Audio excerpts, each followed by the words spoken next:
ऐसी ऐसी न्यूज़ भी सुनने आ रही है कि बैंक आपके बंद हो जाएंगे, बैंक में आपका पैसा फंस सकता है, बैंकों से पैसा आप निकाल लीजिए। डिजिटल करेंसी की तरफ हम जा रहे हैं। 500 के नोट या इस तरीके के जो बड़े नोट है ये चलन में नहीं रह सकते। दूसरा, शेयर मार्केट आपकी वॉलेटाइल रह सकती है। मैं बोल रहा हूँ सेंसेक्स 50,000 के आसपास तक नीचे लेवल पर जाएगा। गोल्ड की अगर हम बात करें तो गोल्ड का फ्यूचर बहुत अच्छा है। जब बृहस्पति ट्रांजिट बदलेंगे 2 जून के बाद से इसके रेट और बढ़ेंगे। आप ईयर एंड तक इसको 2 के आसपास देखेंगे। चांदी का फ्यूचर बहुत अच्छा है, आप उसमें इन्वेस्ट कीजिए। इस ईयर एंड में आप 3 साढ़े 3 के आसपास लॉन्ग टर्म अगर आप गोल्ड और सिल्वर देख रहे हैं तो गोल्ड आपका अगले 3 साल के अंदर 5 लाख रुपए और आपका जो सिल्वर है 8 से 9 लाख रुपए के आसपास मिलेगा। महामारी की सिचुएशन आ सकती है आगे, जैसे कोविड आया था। यहाँ पर मैन मेड वायरस का इम्पैक्ट ज्यादा आएगा। जैसे चाइना जैसी कंट्री इन्वॉल्व होंगी या और भी कंट्रीज इस तरीके की इन्वॉल्व होती है तो man made virus. Yogi ji स्वतंत्र भारत के सबसे लंबे समय तक रहने वाले प्रधानमंत्री बनेंगे। तो ये कंफर्म है, मोदी जी के बाद योगी जी पीएम बन रहे हैं जी 100%। 100%। ट्रम्प के साथ होगा क्या? ट्रम्प के साथ ये होगा कि ट्रम्प का पागलपन और बढ़ेगा, वो अभी रुकने वाले नहीं है। इंडिया पाकिस्तान का युद्ध आप दोबारा देख रहे हो मई जून के आसपास, 15 मई के आसपास से, और आपका जो जून का टाइम ड्यूरेशन आएगा, यहाँ पर पाकिस्तान के द्वारा फिर से कोई हिमाकत कुछ ना कुछ विश्व परिदृश्य में अपना ध्यान खींचने के लिए वो ऐसी चीजें करेगा। पाकिस्तान का पूरी तरीके से परमानेंट सेटलमेंट कर दिया जाएगा जो हर बार भारत को परेशान न करे।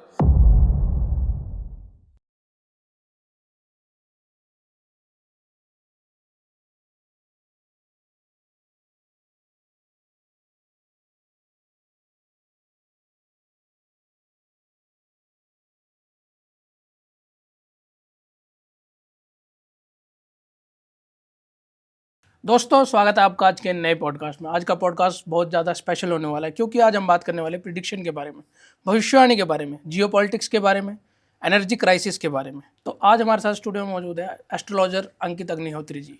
Thank you so much for coming sir. सबसे पहले तो जय श्री राम, कैसे आप? जय श्री राम, आपको नमस्कार, आपके सभी दर्शकों को नमस्कार। मैं अंकित अग्निहोत्री, नीम करोली बाबा का भक्त और सेवक, आप सबके लिए प्रार्थना करता हूं जो लोग पॉडकास्ट देख रहे हैं कि आपका जीवन सुखमय हो, मंगलमय हो, और उनकी कृपा पाने के लिए आप सब लोग एक बार कमेंट कीजिए नीम करोली बाबा की जय और आपके जीवन का शुभ हो। अब करते हैं शुरू इस पॉडकास्ट को। कमेंट जरूर करिएगा ताकि एनर्जी रहे और आप पर नीम करोली बाबा की कृपा बनी रहे, और अंत तक अगर आप जुड़े रहेंगे तो आप जानेंगे कि नीम करोली बाबा कैसे आपके जीवन में परिवर्तन ला सकते हैं, जैसे उन्होंने मेरे जीवन में लाया है। हाँ जी, तो शुरू करते हैं सर। श्योर सर, आजकल क्राइसिस बहुत चल रही है, जैसे एनर्जी क्राइसिस चल रहा है, एलपीजी की हमने क्राइसिस देख ली है, पेट्रोल डीजल के भी बातें चलती रहती है जी। मैंने आपके कुछ वीडियोस देखे थे, आप इन पे बहुत सी बातें करते हो, प्रिडिक्शन अपना बताते हो, भविष्यवाणी की आगे क्या होने वाला है।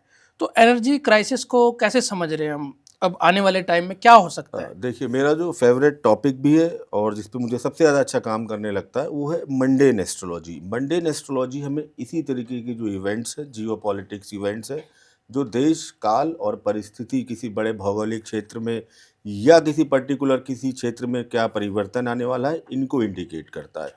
तो अब आपने बात की है एनर्जी क्राइसिस की, तो डेफिनेटली जो ये युद्ध की स्थितियां चल रही हैं ये कोई स्वाभाविक नहीं है, ये एक पैटर्न है। और एस्ट्रोलॉजिकली अगर हम देखें तो जो प्लानिटरी मूवमेंट्स हैं वो एक पैटर्न्स को हर 30 साल 50 साल या उसके आसपास रिवाइज करते हैं। तो ये सेम पैटर्न रिपीट हो रहा है 1935, जब सेकेंड वर्ल्ड वॉर चल रहा था। 1935 1935 वो आपका 42 में ट्रिगर पर गया था, बट शुरुआत यहाँ से हो चुकी है। तो ये जो देखो समय चल रहा है, देखो ये समय आपका क्राइसिस का स्टार्ट हो चुका है, रुक रुक के ये चलता रहेगा। ऐसा तो नहीं होने वाला है कि आप अगले 1-2 महीने में सब शांति पा जाएं, सब चीज़ें सामान्य हो जाएं। एनर्जी क्राइसिस होने का कारण ये है कि हर युद्ध का कोई ना कोई थीम रहता है। सेकेंड वर्ल्ड वॉर का जैसे थीम था, न्यूक्लियर वेपन्स का जम के यूज हुआ था, चाहे जापान ने पर्ल हार्बर पे किया हो, चाहे अमेरिका ने नागासाकी हिरोशिमा पे किया हो। यहाँ का जो थीम है ये एनर्जी ही थीम है। ऑयल यानी कि जो युद्ध है ये तेल का युद्ध है, तेल के ऊपर ही। जो थर्ड वर्ल्ड वॉर है जो मिडिल ईस्ट में हो रहा है, ये एक तरीके से तेल की लड़ाई है, ये एक तरीके से आपके एनर्जी सेक्टर की लड़ाई है, और ये लड़ाई अभी चलेगी। ऐसा नहीं है कि कोई ट्रम्प शांत रहने वाले हैं।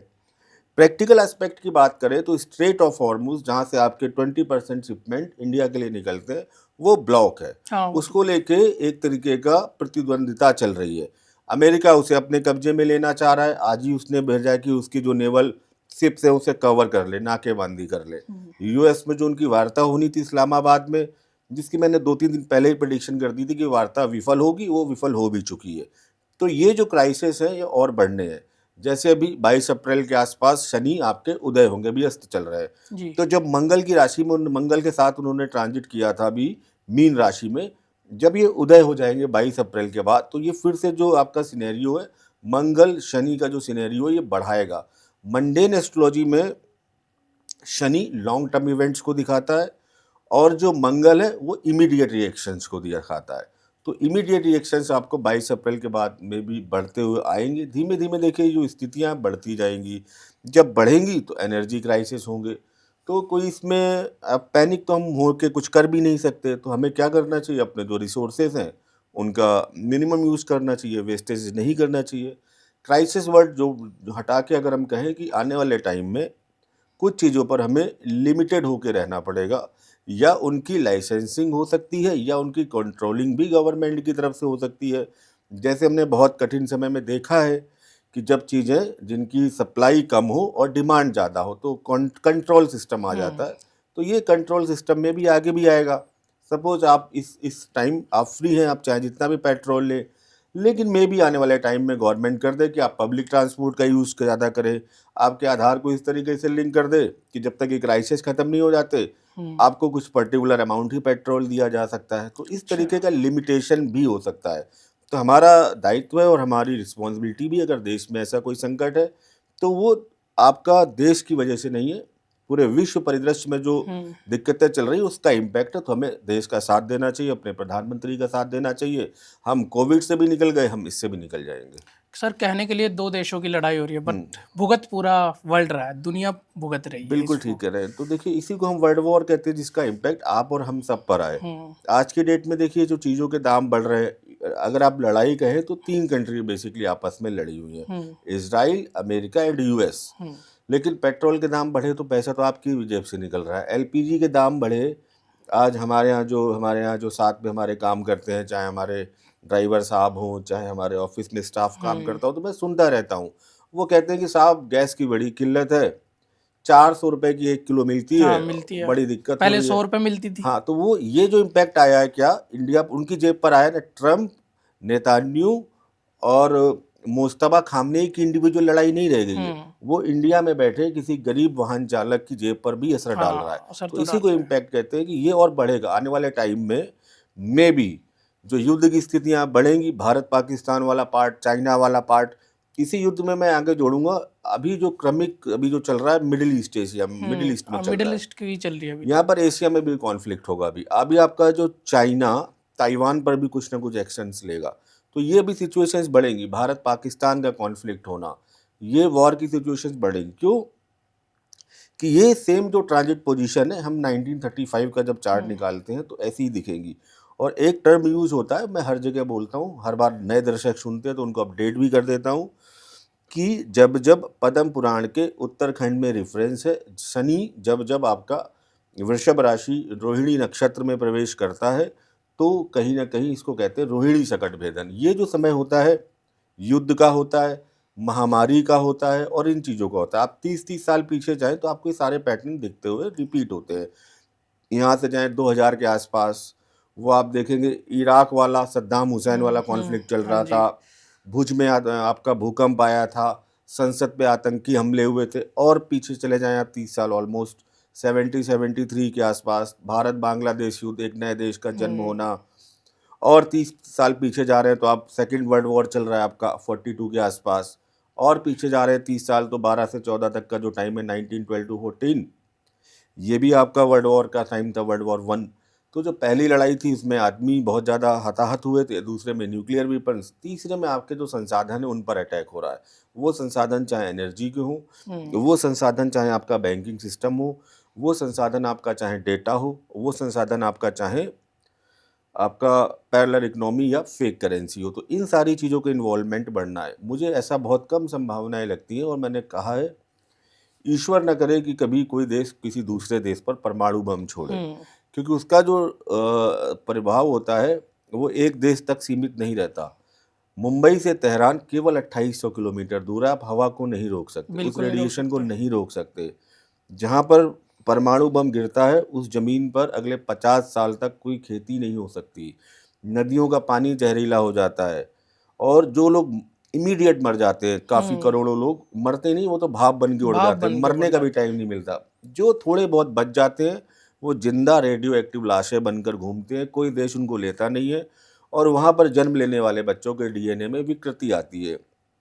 तो मैं चाहूँगा भी नहीं कि ये हो और मुझे एस्ट्रोलॉजी लगता भी नहीं है कि इस टाइम कोई परमाणु बम दूसरे देश पर डालेगा। हाँ, आप एक दूसरे के परमाणु संयंत्रों पर हमला करके उनको खत्म करने की खत्म कर कोशिश सकते कर हैं। सकते हैं, बट आप ये बोले क्योंकि परमाणु बम के गेम का एक सबसे बड़ा जो नियम है कि अगर परमाणु बम मुझे यूज़ करना है आपके खिलाफ तो मैं अपना कम वाला या मीडियम वाला यूज़ नहीं करूँगा, जो मेरे पास मैक्सिमम है खतरनाक मैं वाला। वो डालूंगा, क्योंकि मुझे पता है अगर आप बच गए तो फिर आप भी वही आप करोगे। भी वही तो करोगे। इसमें ऐसा नहीं होता कि हल्के परमाणु बम डाल दिए, अमेरिका का मन है तो छोटा वाला एक बार यूज कर लिया, नहीं, अगर करना पड़ा तो जो सबसे बड़ा सबसे विध्वंसक होगा वो डालेगा वो, और उसका असर इंडिया और पूरे विश्व पर आएगा।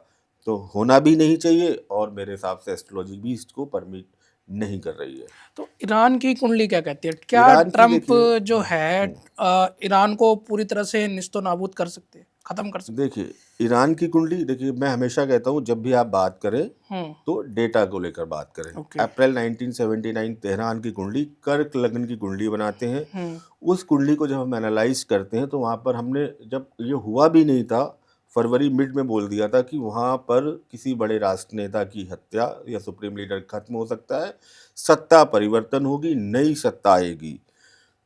तो डेफिनेटली मैं ये कहूँगा ईरान में परिवर्तन का समय है। उनकी जो टॉप लीडरशिप है वो तो खत्म हो चुकी है। हाँ, वो तो है। मुस्तफा खामनेई जो बेटे हैं अली खामनेई के, वो बचे हुए हैं। तो मुझे ऐसा लगता है कि बहुत दिन वो सरवाइव नहीं कर पाएंगे। अभी मैं कल ही परसों न्यूज़ में भी देख रहा था, शायद घायल अवस्था में है, कुछ महीने हो सकता है वो और करे सरवाइव या कुछ करे। तो एक तरीके से लीडरशिप चेंज, एक तरीके से जो 1979 के पहले का ईरान था, जो वास्तविक रूप में वेस्टर्न कल्चर से भी बेहतर था और जिसको एक तरीके से एक धर्म विशेष ने पूरा उसको प्रतिबंधित कर दिया। तो न्यू ईरान अब डेवलप होगा, न्यू लीडरशिप आएगी और यहाँ पर जो ईरान होगा वो बौद्धिक रूप से, टेक्नोलॉजी के मामले में, फैशन के मामले में और नॉलेज के मामले में फिर से, जिनको हम पार्शियन बोलते थे सभ्यता, वो एक्टिवेट होगी। ये जो ईरान था रूढ़िवादी ईरान, ये ऑलमोस्ट खत्म हो चुका है, कुछ महीनों में पूरी तरीके से नेस्ता नाबूद हो जाएगा। और ट्रम्प ने किया या डेस्टिनी ने किया, इसको आप कुछ भी कह सकते हैं, बट नुकसान तो हो गया है। टॉप लीडरशिप खत्म हो गई है, नई व्यवस्था बहुत जल्दी आएगी और उस व्यवस्था से एक न्यू ईरान का जन्म होगा। ट्रम्प के बारे में बताइए थोड़ा। जो ट्रम्प की कुंडली है, अभी कह रहे कि अमेरिका वाले खुद ट्रम्प के खिलाफ हो रखे हैं।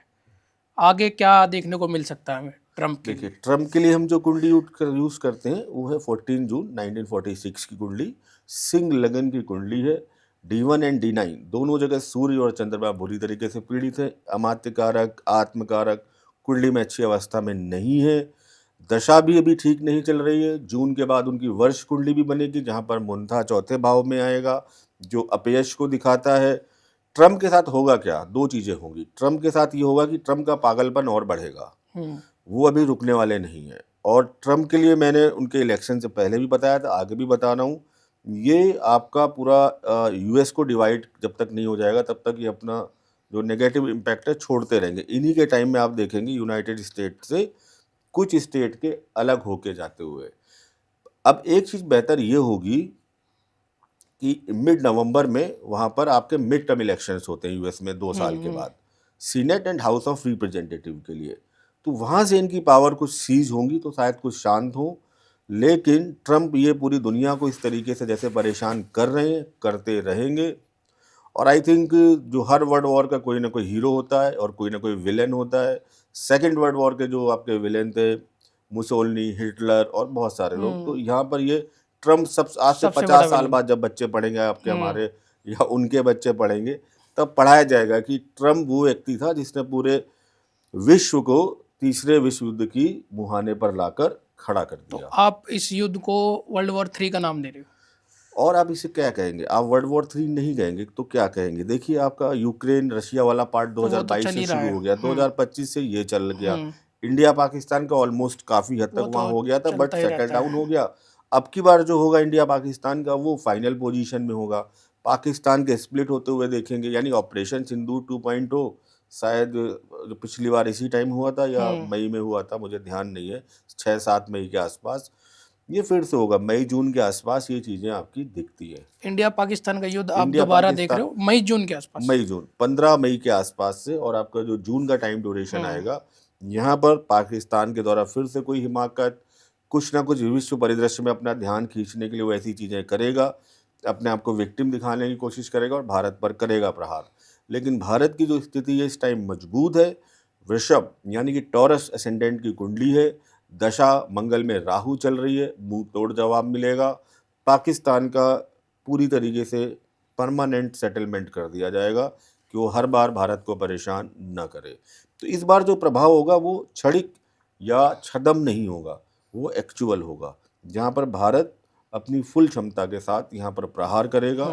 और यहीं से जो आपका बलूच आर्मी वाला काम है या जो बलूचिस्तान वाला काम है, ये ट्रिगर करेगा। और आने वाले टाइम में बलूचिस्तान और पीओके जैसे जो पार्ट्स हैं ये डिवाइड होंगे। क्यों डिवाइड होंगे? हर चीज़ का रीज़न मुझे लगता है, और मैं कैलकुलेशन है नहीं, मैं कैलकुलेशन हमेशा शेयर करता हूँ, सामने वाले को पता चले, बेसिक तो पता चले। मेष लग्न की कुंडली है, 4th हाउस में मेलेफिक प्लैनेट ज़्यादा है। मंडेन एस्ट्रोलॉजी में कहा जाता है कि 4th हाउस में जितने मेलेफिक प्लैनेट हो उस कंट्री के उतने पार्ट होते हैं। तो 1971 में वो एक हो चुका है, एक अभी और होना है, तो ये भी चलता रहेगा। क्योंकि हुआ क्या, एस्ट्रोलॉजी कैसे काम करती है कि जब आज़ादी का समय चल रहा था तो पंचग्रही योग चल रहा था। पंचग्रही योग का मतलब होता है किसी पर्टिकुलर एक ही हाउस में बहुत सारे प्लैनेट का होना, ओके। उसको हम कहते हैं पंचग्रही योग। अब जैसे भारत की वृषभ लग्न की कुंडली है, तो आपका 4 यानी कि कर्क राशि में उस टाइम काफ़ी प्लैनेट मूवमेंट कर रहे थे। और देखिए किसी भी हाउस में जब इतने प्लैनेट आएंगे तो वो डिस्टर्बेंस करेंगे। तो उस टाइम पंडित नेहरू को कहा गया कि आप जिस टाइम आज़ादी ले रहे हो वो कठिन समय है। जिन्ना को कहा गया, जिन्ना तुरंत रेडी हो गए, उन्होंने नहीं माना। तो आपने देखा वहाँ एक अस्थिर सरकार है, क्योंकि वहाँ का जो राशि है मेष राशि का लग्न है, जिसको हम कहते हैं चर राशि, यानी कि मूवेबल साइन। और स्थिरता नहीं है, बदलते रहते हैं, लोकतंत्र स्थापित नहीं होता है, चौथा भाव पीड़ित है, जनता का भाव पीड़ित है। नेहरू जी को कहा गया, तो नेहरू जी ने वहाँ के जो सबसे अच्छे एस्ट्रोलॉजर थे उज्जैन के, सूर्य नारायण व्यास, हरदेव शास्त्री, उनको बुलाया गया, क्योंकि माउंटबेटन ने आगे जो डेट है उसको एक्सटेंड करने से मना कर दिया। पहले माउंटबेटन के पास गए तो माउंटबेटन से कहा कि आप इसको एक्सटेंड कर दीजिए कि ये जो पंचग्रही योग है अगस्त से सितंबर अक्टूबर तक। लेकिन वो 15 अगस्त किसी खास रीजन से रखना चाह रहे थे, शायद कोई उन्होंने वॉर जीती थी, मुझे वॉर का नाम नहीं याद है, तो उसको 15 अगस्त को मेमोरेबल बनाना चाह रहे थे। तो फिर ये डिसाइड हुआ कि हम इसी में बेस्ट ढूंढते हैं। तो फिर पूरा जो लग्न सेट किया गया, तो तीसरे भाव में सारे प्लैनेट डाल दिए गए। तीसरा भाव क्या होता है? आपका साहस, पराक्रम, एफर्ट्स। तो भारत के क्या साथ क्या हो गया? साहस पराक्रम में तो कोई कमी नहीं है। अष्टक वर्ग में वहाँ सबसे ज़्यादा नंबर है, नंबर लग्न में 46। तो भारत तो अखंड रहा, साहस पराक्रम बहुत अच्छा रहा। लेकिन तीसरा भाव पड़ोस का भी होता है, पड़ोसी डिस्टर्ब मिल गए। तो जैसे ही भारत बना, पीओके वाला काम हो गया, चाइना ने अटैक कर दिया, पाकिस्तान ने अटैक कर दिया, ये चीज़ें चलती रही। लेकिन फिर भी हमने काफ़ी हद तक अपनी कुंडली को अब मैनेज किया था, जिसकी वजह से एक स्थिर सरकार है। आपने यहाँ कभी तख्ता पलट होते हुए नहीं देखा, आर्मी रूल लगते हुए नहीं देखा, जो कभी लगेगा भी नहीं। तो ये कारण रहे भारत की मजबूती के। और पाकिस्तान के टूटने के कारण मैंने बताए हैं, जन्म के समय ही गलत टाइम को चुनना और गलत कुंडली का निर्माण होना, जो अस्थिरता को दिखाता है। अभिजीत मुहूर्त में भारत की आज़ादी लिखी। देखिए रात का जो समय लिया गया था वो कोई ऐसा नहीं था कि उनको रात को 12 बजे नेहरू जी को बोलना हो कि जिस भाग्यवधु का हम कई वर्षों से इंतजार कर रहे हैं उसके आने का समय हो गया। वो एक कारण था। अभिजीत मुहूर्त दिन में भी लिया जाता है, अभिजीत मुहूर्त रात में भी लिया जाता है। तो रात में अभिजीत मुहूर्त में भारत की आज़ादी हुई, इसलिए आप भारत देख रहे हैं आगे बढ़ रहा है और बढ़ता रहेगा। यदि अगर 15 अगस्त के अलावा कोई और डेट चुनते तो कह सकते हैं अभी कुछ और ही होता इंडिया? कह सकते हैं, अगर 15 अगस्त के बाद अगर हम कोई अच्छी डेट चुनते, ये पंचग्रही योग हट गया होता, तो कम से कम एक खराब पड़ोस नहीं मिलता। और जो और हुआ क्या कि तीसरे से सारे प्लैनेट नवम को देख रहे हैं, 9th को। 9th क्या है? धर्म है। तो धार्मिक मामले थोड़े से भारत के गड़बड़ होते रहते हैं जब जो वहाँ पर प्लानिटरी मूवमेंट होता है। अष्टक वर्ग में आपकी मिथुन राशि में नंबर कम है, वहाँ पर जब जब दूसरे भाव में गोचर होगा, नवम भाव में गोचर होगा, जैसे 1991 में हुआ था, तो थोड़ी सी देखिए धार्मिक उन्माद जैसी समस्या उत्पन्न हो जाती है। हाँ, कह सकते हैं, बट होई सोई जो राम रचि राकार। देखिए भारत तो बहुत पहले से था, जैसे वराहमीर या जो पराशर है वो तो मकर लग्न की कुंडली लेते हैं, जिसको हम चंद्रगुप्त मौर्य का या उससे भी पहले का भारत कहते हैं। वो तो अफगानिस्तान काबुल तक फैला हुआ था, इसको अखंड भारत कहते हैं। लेकिन अभी हम जिस भारत की बात करते हैं, जिसमें हमारे सारे स्टेट्स आए थे, वो 1947 15 अगस्त। तो अभी हम अगर इसी भारत की बात करें तो अच्छा हो सकता था, लेकिन डेस्टिनी के अपने प्रोमिसेस होते हैं और कोई भी डेस्टिनी के प्रॉमिस को ओवरकम नहीं कर सकता, ना एस्ट्रोलॉजर और ना कोई व्यक्ति। सबसे पहले तो एस्ट्रोलॉजी की अगर आपने बात ही की है कि क्या हम ओवरकम कर सकते थे, तो मैं आपको बताऊं, एस्ट्रोलॉजी और भविष्यवक्ता ये दोनों शब्द गलत हैं। एस्ट्रोलॉजी कभी कभी किसी का भविष्य नहीं बताती। एस्ट्रोलॉजी कभी भी कोई ऐसी प्रिडिक्शन नहीं करती जो फैटलिज्म भाग्यवाद को बढ़ावा दे। एस्ट्रोलॉजी भाग्य नाम की चीज़ को नहीं जानती। एस्ट्रोलॉजी नसीब को नहीं मानती। एस्ट्रोलॉजी किसी भी भविष्यवाणी को नहीं मानती। पहली बात, जो आकर यहाँ ज्ञान बांटते हैं आजकल टीवी में, उनको एस्ट्रोलॉजी पता ही नहीं। एस्ट्रोलॉजी है कर्मफल कथन, कर्मफल कथन या प्रारब्ध कथन।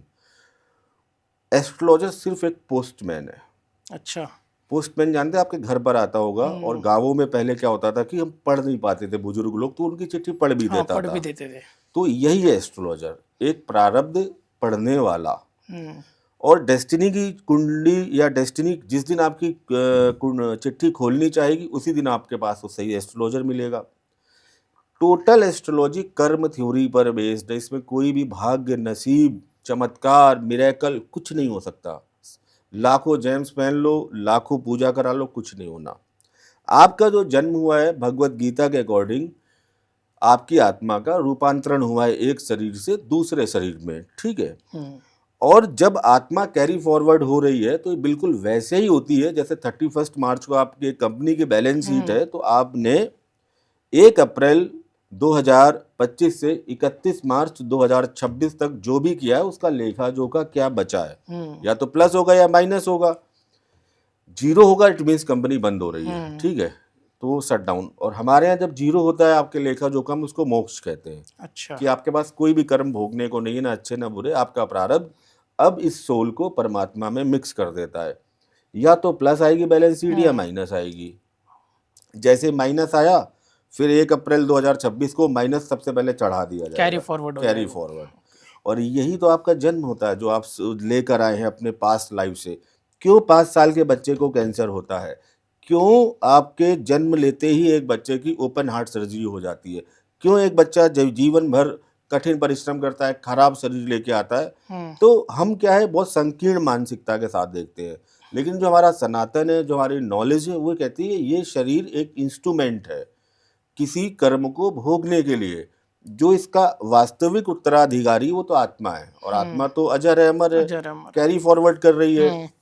और देखिए इसको साइंस से हम कितना लिंक कर सकते हैं। ऊर्जा संरक्षण का नियम है एनर्जी कंजर्वेशन लॉ, कि आप एनर्जी को ना प्रोड्यूस कर सकते हैं ना डिस्ट्रॉय कर सकते हैं। ये kinetic to static, static to kinetic, magnetic change होती रहती है। इसी तरीके से हम कहते हैं आत्मा को ना आप मार सकते हैं ना पैदा कर सकते हैं, ये केवल कैरी फॉरवर्ड हो रही है। आज संदीप है, कल अंकित, कल कोई और होगा, बदलती जाएगी। तो ये जो शरीर मिलना इंस्ट्रूमेंट है, ये एक इंस्ट्रूमेंट है और कुछ नहीं है। तो आप इतना कैरी फॉरवर्ड लेके आते हैं तो आपके जीवन में उनका प्रभाव पड़ता है, जिसको कहते हैं हम सेट प्रारब्ध। एक प्रारब्ध आप लेके आ रहे हैं और एस्ट्रोलॉजर उसी प्रारब्ध को पढ़ता है कि आप इस बार जो पीछे से प्रारब्ध ला रहे हैं वो प्रारब्ध है कैसा, उसने आपके किन किन एरिया में इम्पैक्ट डाला है। क्या उसने आपके मैरिड लाइफ में इम्पैक्ट डाला है?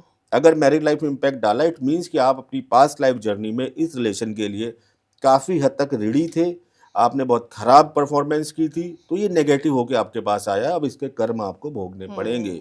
कोई नहीं बचा सकता, ना कोई मांगलिक पूजा बचा सकती है, ना कोई आपको पुखराज, ना नीलम, ना पन्ना, और ना कोई पंडित, ना कोई ब्राह्मण। ये आपको बताएगा आपका एस्ट्रोलॉजर। यहाँ आपको दिक्कत आएगी अगर ये कर्म भी 3 प्रकार के हैं, दृढ़ क्रम, अदृढ़ क्रम और दृढ़ादृढ़ क्रम। अगर वो दृढ़ क्रम यानी कि फिक्स कर्मा के थ्रू आया फिर तो वो डेफिनेट होगा ही होगा। यानी कि D1, D9, D7, D40, D45, D60, D150 तक आप चले जाइए, लगातार एक ही पैटर्न रिपीट हो रहा है, तो it's called a fix Karma. अब ये नहीं कटेगा। ओके। तो एस्ट्रोलॉजर आपको ये बताएगा यहाँ पर दिक्कत, और इसको अगर कोई काट सकता है तो इस संसार में एक ही व्यक्ति है सबके बंधन काटने के लिए, वो है नारायण। तो आप जाइए, नारायण की सेवा कीजिए, प्रार्थना कीजिए।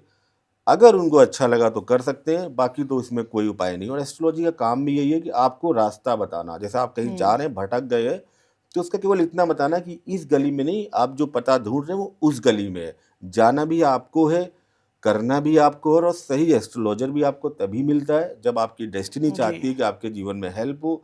जब डेस्टिनी चाहती है पनिशमेंट बाकी है, तो पनिशमेंट के तौर पे एस्ट्रोलॉजर मिलते रहेंगे। वो अपने नाम पर आपको अंगूठियां पहनाते रहेंगे, ताबीज पहनाते रहेंगे, आपको ठगते रहेंगे। एस्ट्रोलॉजर को पहचाने कैसे? वो एस्ट्रोलॉजर जो निष्पक्ष हो, निष्काम हो, जिसको आपने पूछा जो उसकी फीस है 10, 20, 50,000, 1 लाख रुपए, मैं कोई बुरी नहीं मानता, क्योंकि एस्ट्रोलॉजी सीखने में उसने अपना जीवन दिया है। जी। लेकिन वो आपको सही गाइड कर रहा है। वो आखिरी में आके आपको यहाँ नहीं फंसा रहा है कि यहाँ जो दिक्कत है इसको मैं ठीक कर सकता हूँ। कैसे? अब मैं आपके लिए एक पूजा करूंगा, उसके 3 लाख रुपए खर्चा है। मैं एक धन पोटली दूंगा आपको, 50,000 की है। मैं आपको एक जेम्स दूंगा, ये 2 लाख का है, ये सब कर लो। अगर वो सीधे सीधे बोल रहा है कि ये दिक्कत है, ये दिक्कत आपको आएंगी, और इनको ठीक करने के लिए एक ही अल्टीमेट रेमेडी है, विष्णु सहस्त्र नाम का पाठ आप कीजिए, अच्छे काम कीजिए, मे भी ईश्वर ठीक कर दे। यहाँ तक ठीक है। जहाँ पर कोई डॉक्टर कह रहा हूँ मैं, डॉक्टर भी करते हैं, जहाँ पर डॉक्टर आपको ज़्यादा टेस्ट लिख रहा है, जहाँ पर आपको एस्ट्रोलॉजर बहुत सारे उपाय बता रहा है, तो मेरे हिसाब से वो फ्रॉड है, फेक है। तो इनसे बचना चाहिए हमें। ओके। और देखिए, एस्ट्रोलॉजर के लिए ये परिभाषा नहीं है कि उसने बहुत सारे तंत्र मंत्र पहन रखे हों। पहचान कैसे करें? पहचान इससे मत करें कि उसने गले में मालाएं, रुद्राक्ष पहन रखे हों। आपने कुछ नहीं पहना मैं नहीं मानता, क्योंकि कोई कर्म आपके बदल नहीं सकता, तो हम उस चीज़ को एक्सेप्ट करें ना। और एस्ट्रोलॉजी क्या है? आपको एक्सेप्ट करने की पावर दिखाती है कि जो कुछ हो रहा है उसका कारण है, जो कुछ होगा उसका भी एक कारण। इस जीवन में कुछ भी अकारण नहीं हो रहा है। ये तो कृष्ण भी कहते हैं ना, भगवत गीता, आप सबसे बड़े उस ग्रंथ को मानते हैं, तो ये भी कह रहे हैं आप और हम मिल रहे हैं, उसका कारण है। सब एक दूसरे के साथ अपने कार्मिक डेट बर्न कर रहे हैं। ओके। अच्छा कर रहा है, जाने दो उसे, एस्ट्रोलॉजी सिखाती है, ठीक है, कोई अपेक्षा मत रखो। बुरा कर रहा है तो उसके बारे में बुरा मत सोचो, जाने दो। ओके। तो एस्ट्रोलॉजी यही सिखाती है कि आपको संयमित रहना है। एस्ट्रोलॉजी किसी भी प्रकार के चमत्कार का दावा नहीं करती। एस्ट्रोलॉजी किसी भी प्रकार के भाग्यवाद का दावा नहीं करती। एस्ट्रोलॉजर, कोई भी एस्ट्रोलॉजर भविष्यवक्ता नहीं हो सकता। प्रारब्ध वक्ता हो सकता है, भविष्य फल नहीं बता सकता, प्रारब्ध फल बता सकता है। और प्रारब्ध पढ़ना बहुत कठिन काम है। इस जीवन में पूरा जीवन, कई जीवन लगा दो तो भी प्रारब्ध आप सही से नहीं पकड़ पाओगे। कारण मैं बताता हूँ, प्रारब्ध सेंसेक्स की तरह मूव कर रहा है। अच्छा। देखिए, कोई भी आपका एस्ट्रोलॉजर आपके प्रारब्ध को इसलिए पकड़ने में कठिनता होती है कि वो आपके कर्मों के हिसाब से फ्लक्चुएट हो रहा है। सेंसेक्स सुबह देखा -300, फिर कुछ प्लस हो गया, कुछ अच्छा हो गई तो 200। तो यही आपका जीवन है कि माइनस प्लस हो रहा है। जैसे आपने किसी रोते इंसान के चेहरे पर हंसी लाई, वो प्लस हो गया। जैसे आपने किसी के साथ छल कपट किया, वो माइनस हो गया।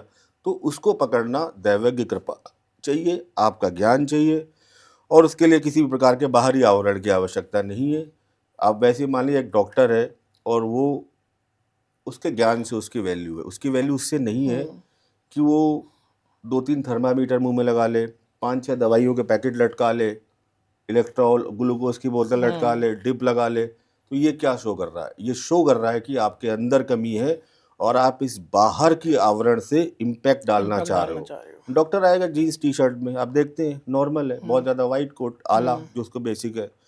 तो यही आपका जब ज्ञान है, और ज्ञान आपका तभी रिफ्लेक्ट होता है जब आपने सच्चे मन से साधना की हो और आपके जीवन में उसको लेके स्वीकार्यता हो। एस्ट्रोलॉजी सबसे पहले आपको बदलती है। जी। अगर आप अपने आप को नहीं बदल पाए और आपके अंदर जीवन को लेकर स्वीकार्यता नहीं है, तो फिर आप दूसरे को क्या बदलेंगे? अगर आपसे मिलने के बाद किसी के जीवन में आशा की एक किरण भी ना जाग पाए, तो आपका एस्ट्रोलॉजर बनना बेकार है। सर, हमने एनर्जी क्राइसिस की बात करी, अब हम फाइनेंशियल क्राइसिस पे आते हैं। ऐसी ऐसी न्यूज़ भी सुनने आ रही है कि बैंक आपके बंद हो जाएंगे, बैंक में आपका पैसा फंस सकता है, बैंकों से पैसा आप निकाल लीजिए, उसकी जगह आप गोल्ड और सिल्वर में इन्वेस्ट कर लीजिए या स्टॉक मार्केट में डाल दीजिए। तो आप स्टॉक मार्केट, गोल्ड, सिल्वर और पूरा देखा जाए ओवरऑल फाइनेंशियल क्राइसिस जो बातें जी। चल रही है उसको किस नज़रिए से देखते हैं? देखिए, फाइनेंशियल क्राइसिस को ऐसे नहीं समझना चाहिए, हमको ऐसे मानना चाहिए वोलेटाइल सिचुएशंस चल रही हैं, इनको हम वोलेटाइल सिचुएशंस बोलते हैं। इन सिचुएशंस में सबसे पहले देखिए आपका पैसा आपके बैंक में ही सेफ है। अच्छा। आने वाला टाइम डिजिटल करेंसी का है और मैं ऑलरेडी बोल चुका हूँ। और आने वाले टाइम में आपका बहुत जल्दी साल के अंत से बाद से कार्यक्रम होता हुआ कि डिजिटल करेंसी होगा। इनफैक्ट जिनके पास ब्लैक मनी हो उसको इनफैक्ट वो डिपॉजिट करे, क्योंकि 500 के नोट या इस तरीके के जो बड़े नोट हैं ये चलन में नहीं रह सकते। आपके डिजिटल करेंसी की तरफ हम जा रहे हैं। भारत में राहु की बहुत अंतर्दशा चल रही है। मंगल भी आद्रा नक्षत्र में है जिसकी अंतर्दशा चल रही है। मंगल 12th लॉर्ड होके यहाँ पर आपका बैठा है, सेकंड हाउस में, वेल्थ हाउस में, इकोनॉमी हाउस में। तो ये भारत में डिजिटलीकरण का एक प्रोसेस शुरू हो चुका है। बहुत जल्द आप भारत में डिजिटल करेंसी देखेंगे। जैसे आरबीआई ने भी 100 रुपये का सिक्का बहुत सारे डिजिटल कर दिए हैं, मतलब तैयारी पूरी है। सही समय पर आपका डिजिटल करेंसी की तरफ भारत अग्रसर होगा और भारत का जो फ्यूचर है बहुत अच्छा है। तो बैंकों में रखा आपका पैसा देखिए बिल्कुल सही है। मैं हमेशा कहता हूँ कि आप जब भी कोई बकवास करें, क्योंकि मैं इसको बकवास मानता हूँ कि आपका बैंकों में पैसा रखा है तो निकालो, आप कारण बताइए। डॉक्टर से भी आज हम पूछते हैं ना कि वो बोलता है कि आप एमआरआई करा लो, तो हम पूछते हैं कि एमआरआई में क्या देखना है सर, किस चीज़ की वजह से कर रहे हैं। आप आके केवल अगर इतना बोलते हैं कि बैंकों में आपका रखा पैसा निकाल लीजिए, उसका कोई वजूद नहीं है। मैं कह रहा हूँ, मेरे हिसाब से मैं एस्ट्रोलॉजिकली रीजन दे रहा हूँ। मंगल एंड राहु की अंतर्दशा का प्रभाव, भारत की कुंडली का स्ट्रांग होना, भारत की कुंडली में इस तरह के कोई भी बैंक रप्सी या बैंक जैसी जो चीज़ें वो नहीं होंगी। इनफैक्ट आपका जो डिजिटल करेंसी वाला मामला और बढ़ेगा, तो हमें भी उसको प्रमोट करना चाहिए। इनफैक्ट जो पैसे हैं उनको बैंक में जमा करने चाहिए। आपके बड़े बैंक बहुत सेफ है, एसबीआई, एचडीएफसी, किसी भी तरीके का भय का माहौल नहीं बनना चाहिए। ओके। दूसरा, शेयर मार्केट आपकी वॉलेटाइल रह सकती है, तो इसको भी हमें पॉजिटिविटी के साथ लेना है। देखो, हमें हमारे प्रधानमंत्री जी का सिखाते हैं हर आपदा में हमें अवसर ढूंढना है। हाँ। तो जो लोग देख रहे हैं उनके लिए जो चीज़ वो आज से 1 साल पहले 100 रुपए का शेयर ले रहे थे, आज वो उनको 50 रुपए का मिल रहा है डिस्काउंटेड पे, और जो डेफिनेटली बढ़ेगा, जैसे कोरोना टाइम में बढ़ा था। तो मैं ये कहूँगा जो लोग इन्वेस्ट करना चाहते हैं लॉन्ग टर्म में, सटोरिये, सट्टेबाज, इनके लिए कोई जगह नहीं है यहाँ पर इस टाइम। ये उनके कपड़े उतर जाएंगे, ये पकड़ ही नहीं पाएंगे। आज ही शेयर मार्केट 4500 नीचे गया है, ठीक है। तो यहाँ पर अब इनको करना क्या है कि आपको हर लेवल पे बाई करना है, बाइंग करनी है। मार्केट जाएगा, डेफिनेटली नीचे जाएगा। शेयर मार्केट आपका एक बार अभी 50-60 का लेवल टच करके आएगा। ये जो पूरी वॉलेटाइल सिचुएशन चल रही है, मैं बोल रहा हूँ सेंसेक्स 50,000 के आसपास तक नीचे लेवल पर जाएगा। और ये जब नीचे जाएगा तो यहाँ पर आपके लिए इन्वेस्टमेंट के मौके हैं। जैसे कोविड में जिन लोगों ने 28,000 तक गया था, जिन लोगों ने पैसे लगाए, 2 साल में पैसे 4 गुने 5 गुने हो 5 गए, गुने हो गए। वापस बाउंस बैक आया। तो आप पैसे लगाइए, 2-3 साल का आपके पास समय, आप देखिए आपका रिटर्न कितना अच्छा है, क्योंकि वापस 1 लाख प्लस जाएगा। 50,000 आने के बाद वापस 1 लाख प्लस जाएगा। तो आप इन्वेस्ट कीजिए, आपके लिए तो अवसर है ये। गोल्ड की अगर हम बात करें तो गोल्ड का फ्यूचर बहुत अच्छा है। जून के बाद से जब बृहस्पति ट्रांजिट बदलेंगे 2 जून के बाद से, इसके रेट और बढ़ेंगे। आप ईयर एंड तक इसको 2 के आसपास देखेंगे। चांदी का फ्यूचर बहुत अच्छा है, आप उसमें इन्वेस्ट कीजिए। इस ईयर एंड में आप 3 साढ़े 3 के आसपास लॉन्ग टर्म अगर आप गोल्ड और सिल्वर देख रहे हैं, तो गोल्ड आपका अगले 3 साल के अंदर 5 लाख रुपए, और आपका जो सिल्वर है 8 से 9 लाख रुपए के आसपास मिलेगा। कॉपर एक बहुत बहुमूल्य धातु होने जा रहा है, क्योंकि आने वाला टाइम इलेक्ट्रिकल व्हीकल्स का है, जहाँ पर 3 से 4 गुना कॉपर नॉर्मल गाड़ी से लगेगा। सोलर पैनल से लेके आपका जितना टरबाइन हो गया, जितना आपका डिफेंस सिस्टम हो गया, क्योंकि युद्ध की स्थिति या डिफेंस के शेयर बढ़ेंगे। डिफेंस में बहुत ज़्यादा आपका यूज़ होता है, सबमरीन, मिसाइल, सब जगह कॉपर का यूज़ होना है। तो कॉपर में किया गया ये जो इन्वेस्टमेंट है वो आपके भविष्य के लिए अच्छा है। तो इन सारी चीज़ों को आपको करना क्या है, अपने फ़ायदे के अनुरूप जोड़ना है। देखिए, चीज़ें आएंगी जाएंगी, देश काल परिस्थिति है। आपको अपने हिसाब से अपना इन्वेस्टमेंट प्लान करना है और कुछ ना कुछ पैसे लगाते जाने। आप देखिए 2-3 साल में नॉर्मल से आप कितना % अच्छा अपने मुनाफा खाएंगे, तो आप अपने फ्यूचर को सिक्योर कर सकते हैं इस टाइम सही रणनीति बना के। समय रणनीति बनाने का है, समय डरने का नहीं है। सर, हम जनवरी में जाते हैं, अभी पीछे चलते हैं थोड़ा सा। जनवरी के एंड में 28-29 के आसपास, 28 जनवरी या 29 जनवरी के आसपास गोल्ड का रेट जो आपने बताया लगभग 190 के आसपास पहुंच गया था। सिल्वर 4 लाख क्रॉस कर चुकी थी। 420 हाई हाँ, पे गई उसके थी। बाद फिर एकदम सडनली एकदम नीचे आया, डाउन आया। तो इतना डाउन आया क्यों और अब देखिए, क्या सबसे हो पहले सकता है? आया क्यों, मैं सितंबर का मुझे एक पॉडकास्ट याद है अपना, जाकर कोई भी देख लो। उस टाइम शायद सोना एक 20-25 था। मैंने कहा था आप परचेज कीजिए, बहुत जल्दी एक 60 65 70 तक मैं इसको जाते हुए देखता हूँ, वो एक 90 तक गया, बहुत अच्छी बात है। ओवर बाइंग, इसको मैं हर चीज़ एस्ट्रोलॉजी से भी लिंक नहीं कर सकते कि आप कुछ कर रहे हैं। फ्री विल डेस्टिनी, आपने 2 वर्ड सुने होंगे, एस्ट्रोलॉजी इन्हीं के बीच में जुड़ती है। फ्री विल डेस्टिनी, डेस्टिनी आपको एक पैटर्न देती है, फ्री विल से उसे आप प्लस माइनस कर सकते हैं। तो लाइफ टाइम हाई जा रहा है, प्रॉफिट बुकिंग होगी, प्लस ऐसे ट्रांजेक्शन्स हुए थे जिसने जियो पॉलिटिक्स डिस्टर्ब कर दिया। जियो पॉलिटिक्स जब डिस्टर्ब होती है, उसका सेंटीमेंट यहाँ पर आता है, लोग प्रॉफिट बुकिंग करके निकलते हैं, यही हुआ था। तो ये जियो पॉलिटिक्स की वजह से काफ़ी नीचे आ चुका है वो, और आई थिंक ये नीचे के लेवल पे है। 150 के लेवल के नीचे गोल्ड बहुत सेफ है जो लोग लेना चाहते हैं। 2 लाख या उसके नीचे अगर उनको सिल्वर मिल रही तो सबसे सेफ है, आँख बंद करके लीजिए, ये आपको बहुत अच्छा रिटर्न देगी।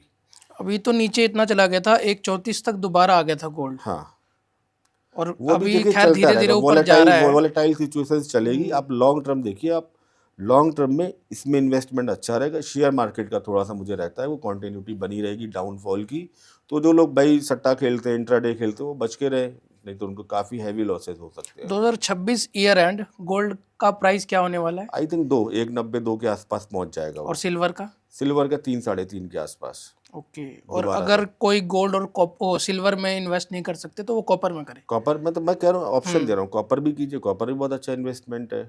ओके। आपका 3 एक्सचेंज इनको मॉनिटर करते हैं, LME London metal exchange and COMEX New York के लिए, और अपने MCX। तो आप जहाँ पर देखिए अभी MCX में 1155 के आसपास का लेवल था पर केजी किलोग्राम, ये बढ़ के भी 1300 तो यही हो जाएगा इसी साल। लॉन्ग टर्म में 2000 से 2200 जाएगा। इसी तरीके से आपका जो कॉमेक्स है, ये जो न्यूयॉर्क का है, और जो लंदन मेटल एक्सचेंज है, दोनों जगह पोजीशंस प्लस होनी। तो जो लोग भी देश विदेश में देख रहे हैं, इन्वेस्ट कर सकते हैं। आपके जो भारतीय यूजर्स हैं, वो बुक करता है, वो MCX में कर सकते हैं। सर, ऐसा भी कहा जाता है कि युद्ध की जब स्थिति बनती है, युद्ध हो रहा होता है, जब इनके रेट हाई जाते हैं गोल्ड और सिल्वर वगैरह के, बट इसके विपरीत हो रहा है, अपोजिट हो रहा है, नीचे आ रहा है। वो कुछ प्लानिटरी पोजीशंस ऐसी अच्छा, रही, ये ठीक है। Astrological veg. एस्ट्रोलॉजिकली ये रहा कि उन्होंने जियो पॉलिटिक्स, मुझे लगता है कि एस्ट्रोलॉजिकली भी रीजन रहा, प्लस इसमें प्रैक्टिकल एस्पेक्ट को इग्नोर नहीं करना चाहिए। आपने 2 रुपए की चीज़ खरीदी है, मानव स्वभाव है, अगर वो 3 महीने में 20 रुपए आ गया है 2 रुपए की चीज़, तो मानव स्वभाव कह लेगा पहले 20 रुपए ले लो, अब युद्ध हो रहा है पता नहीं क्या हो, दोबारा ले लेंगे। तो ये एक मानव स्वभाव भी है, क्षणिक आनंद, क्योंकि बहुत एक्स्ट्रा ऑर्डिनरी ग्रोथ हुई थी। युद्ध की स्थितियों को देखते हुए कई बैंकों के, सेंट्रल बैंकों ने भी सोना, और चाइना जैसे लोगों ने परचेज किया था। तो ये जब युद्ध की स्थितियां क्रिएट हुई, अमेरिका ने अटैक करने शुरू किए, और ये दिखना शुरू हो गया कि आने वाला टाइम डिफिकल्ट है, तो लोगों ने सेल कर दी। तो जो भी चीज़ बाजार में डिमांड से ज़्यादा आएगी, उससे भी घटेगा। देखिए एस्ट्रोलॉजी क्या कहती है, देश काल पात्र के अकॉर्डिंग चलना। जीवन में हर कारण एस्ट्रोलॉजी से नहीं होता। एस्ट्रोलॉजी भी आपकी फ्री विल के कई जो दायरे होते हैं, उनमें ऊपर नीचे होती है। डेस्टिनी आपको दिखाती है एक पैटर्न, आपको जाना है यहाँ से, जैसे मैं यहाँ से बैठ के आपको जाना है जयपुर, मैं आपको एक रास्ता दिखा दूँ GPS से, वो डेस्टिनी है। लेकिन ये फ्री विल है कि आप जयपुर की जगह आपने बाईपास कर दिया, जयपुर की जगह आप चले गए अजमेर, जाना था आपको जयपुर, तो ये फ्री विल से आप क्या कर रहे हो, उस चीज़ का बढ़ा घटा रहे हैं। यहाँ से आपको दिल्ली से राजीव चौक जाना है, सीधे जाएंगे 35 मिनट में पहुँचेंगे, बीच में कहीं रुकेंगे तो 45 मिनट में पहुँचेंगे। तो मानव को सब कुछ सेट पैटर्न ने दिया है। एक कॉन्सेप्ट याद रखिए, देखिए तो इसमें लोगों को समझने में आसानी होगी। जो कुछ घट रहा है इस जीवन में, 3P कॉन्सेप्ट से काम करता है। 3P, फर्स्ट P इज प्रारब्ध, जो एस्ट्रोलॉजी है। सेकंड P योर पुरुषार्थ, जो आने के बाद आप करोगे। ऐसा तो है नहीं कि एक एस्ट्रोलॉजर आपको जन्म से सारी तारीखें निकाल कर दे दे कि इस तारीख को शादी होगी, इस तारीख को बच्चा होगा, यहाँ पर एक्सीडेंट होगा, करोड़पति बनोगे, यहाँ लॉटरी लगेगी। अगर ऐसा हो तो हर आदमी 10 लाख रुपए 15 लाख रुपए दे दे, जो मांगे एस्ट्रोलॉजर, और एक्यूरेट डेट पे आराम से वेट करे, क्यों भागे, क्यों मेहनत करे। उसने कहा नहीं, सेट प्रारब्ध है। जैसे आप माता पिता का सिलेक्शन नहीं कर सकते, किस परिवार में आपका जन्म होगा आप नहीं सिलेक्शन कर सकते, जिनको आप पुरुषार्थ से नहीं पा सकते। शरीर कैसा मिला है आपको, ये आप पुरुषार्थ से नहीं पा सकते। रंग रूप कैसा मिला है, भाई बहन कैसे मिले, पुरुषार्थ से नहीं पा सकते। बच्चे कैसे होंगे, आप प्रेडिक्ट नहीं कर सकते कि आपके बच्चे 100% आपकी बात ही मानेंगे, उनका एक सेट प्रारब्ध होगा। दूसरा, फिर उस प्रारब्ध को अच्छा और बुरा करने के लिए, एक्टिवेट करने के लिए आपको पुरुषार्थ नाम का पी दिया कि बेटा ये राजयोग है, लेकिन जब तक घर से निकलोगे नहीं, काम नहीं करोगे, ये नग नगीने और ये पूजा पाठ कुछ नहीं करेंगे, निकलो, कड़ी मेहनत में निकलो, 365 दिन काम करो, no Sunday, no Monday, no complaint, तब वो एक्टिवेट होंगे राजयोग। ठीक है। और तीसरा पीस लिए इंपॉर्टेंट होता है कि जब आप मेहनत कर रहे होगे, पुरुषार्थ एक्टिवेट कर रहे होगे अपने प्रारब्ध के थ्रू, प्रारब्ध के लिए जो पुरुषार्थ कर रहे होगे, तो कई बार निराशा आएगी, कई बार असफलता मिलेगी, कई बार मन डामाडोल होगा कि पता नहीं ये काम होगा कि नहीं होगा, छोड़ देता हूँ इसको। तो ये जो प्रार्थना करते हो आप ईश्वर के सामने, वो प्रार्थना यहाँ पर एक एनर्जी देती है पुरुषार्थ में कि नहीं, मुझे करना है, मुझे करके मानना है, ठान लिया आपने। तो इसलिए 33 33 33 आपको एक मर्सिडीज कार मिलनी है, ये है प्रारब्ध 33%। लेकिन ये तब तक नहीं मिलेगी जब तक आप इसके लिए पुरुषार्थ नहीं करोगे। नहीं करोगे, ये प्रारब्ध कैंसिल हो गया आपका, खत्म। आपने इसको फ्री विल की लिमिट से आप घर पे लेटे रहोगे तो मर्सिडीज कहाँ से हाँ आएगी? ये बात तो है। ठीक है। तो फिर आपने पुरुषार्थ किया, मेहनत की अपने जीवन में। जब मेहनत की, जी तोड़ मेहनत की, जीवन के 10 साल लगा दिए मेहनत में, तब आप मर्सिडीज का जो चाबी है, पुरुषार्थ की चाबी आपने लगा दी। और प्रार्थना इसलिए आपके लिए जरूरी होती है प्रत्येक व्यक्ति के लिए कि जब आप पुरुषार्थ करते हैं उसका एक पैटर्न होता है, वो सदा सफल नहीं होता, वो निराशा भी दिखाता है। चाहे राम का जीवन हो, चाहे कृष्ण का जीवन हो, उनका पुरुषार्थ देखेंगे तो हर बार वो सफल नहीं हुए। कई बार उनको भी निराशा आई, कई बार उनको भी लगा कि काम हो पाएगा कि नहीं हो पाएगा। राम बैठे हैं रामनवमी से पहले, आपका अगर वो दशहरे से पहले, कि क्या मैं रावण को मार पाऊंगा, डाउट आ रहा है क्योंकि मैं इतनी मेहनत कर रहा हूँ, रिजल्ट नहीं आ रहा। वो आता है, खटाखट मार के चला जाता है, मेरी पत्नी भी हर ली गई, भाई को भी शक्ति लग गई, और मैं सब कुछ सही कर रहा हूँ, मैं फिर भी हार रहा हूँ। तो फिर वहां पर प्रार्थनाएं काम आती हैं। तो जब उनको लगा डावाडोल हो रहे हैं, तो जामवन जी ने कहा आपके पास शक्ति की कमी है, आप 9 दिन माँ दुर्गा की उपासना करो, वो एनर्जी गेन करो कि आपका पुरुषार्थ इम्पैक्टफुल हो जाए। तो वो 9 दिन उपासना करते हैं, 9वें दिन माँ दुर्गा प्रकट होती हैं और उनको आशीर्वाद देती हैं कि आप जाओ, मारो, और विजयदशमी वाले दिन वो आपके रावण का वध करते हैं। तो इस तरीके से मैं कहता हूँ किसी का भी चाहे प्रारब्ध हो, चाहे मेरा हो, चाहे मुकेश अंबानी का हो, या जो पुरुषार्थ है वो हमेशा अच्छे रिजल्ट नहीं देगा। वो आपको कई बार इतनी कठिन आपकी चुनौती या परीक्षा लेगा कि आपको लगेगा छोड़ दो इस काम को। तो उसी टाइम जो प्रार्थनाएं हैं, जो ब्लेसिंग्स हैं, जो आशीष हैं आपके ऊपर, वो आपको रोकेंगे, ठहरो, अभी आपको मेहनत करनी है, और आपके अंदर फिर से उड़ जाती है। आप देखते हो ना, कई बार आप हार जाते हो, अचानक होता है नहीं यार कोई बात नहीं, हार गया कोई बात, मुझे करना है, जो भी होगा मैं झोंक दूंगा। ये जो आ रही है ताकत, यही प्रार्थना से आ रही प्रार्थना है। से आती है। और सबका 33% योगदान है। तो एस्ट्रोलॉजर केवल वो 33% पढ़ने वाला है, वो आपके 33% पुरुषार्थ को नहीं जानता, वो आपकी प्रार्थनाओं को नहीं जान सकता। कोई एस्ट्रोलॉजर ये नहीं बोल सकता कि आपके साथ ये डेफिनेट होके रहेगा, कोई नहीं बोल सकता। अगर ऐसा बोलता है तो वो फ्रॉड है, फर्जी है। क्यों? क्योंकि वो भगवान कृष्ण को चैलेंज कर रहा है। वो ये कह रहा है कि तुम कर्म करो चाहे मत करो, ये होगा। और कृष्ण कहते हैं कर्म करो, फल की चिंता मत करो, रिजल्ट मैं डिसाइड करूंगा। तो हो सकता है कि मेरे कर्म से वो इतने प्रभावित हो जाएं कि मुझे अच्छा रिजल्ट दे दें। आप बोल रहे हैं मेरी शादी नहीं होगी, लेकिन मैं कुछ अच्छे काम करता हूँ, मैं गरीब लोगों की शादी में हेल्प करता हूँ, बुजुर्गों की मदद करता हूँ, किसी को मन कर्म वचन से दुखी नहीं रख सकता हूँ, अपना कर्म कर रहा हूँ। हो सकता है नारायण की कृपा हो जाए, मेरी शादी हो जाए। तो बी एस्ट्रोलॉजर आपको बहुत पोलाइट होना चाहिए, बहुत हम्बल होना चाहिए, नेगेटिव इवेंट को बहुत पोलाइट और शांत वे में बताना चाहिए, वो भी कैंसिलेशन के साथ नहीं, इस आशा के साथ कि यहाँ पर मुझे कमी दिखती है, यहाँ पर आपको भगवत कृपा की आवश्यकता होगी, मैं कुछ नहीं कर सकता। आप अपना काम करते रहिए, रोकिए मत। आप उसे ये मत कहो कि आप मत करो, आप बोलो आप ये काम करते रहिए।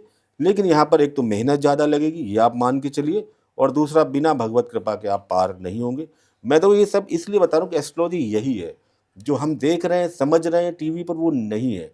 आपके एक हाथ में भगवत गीता होनी चाहिए, जो कर्म की प्रवृत्ति बताती है कि हमारे जीवन पर इम्पैक्ट क्या होता है, उसके नीचे एस्ट्रोलॉजी आती है।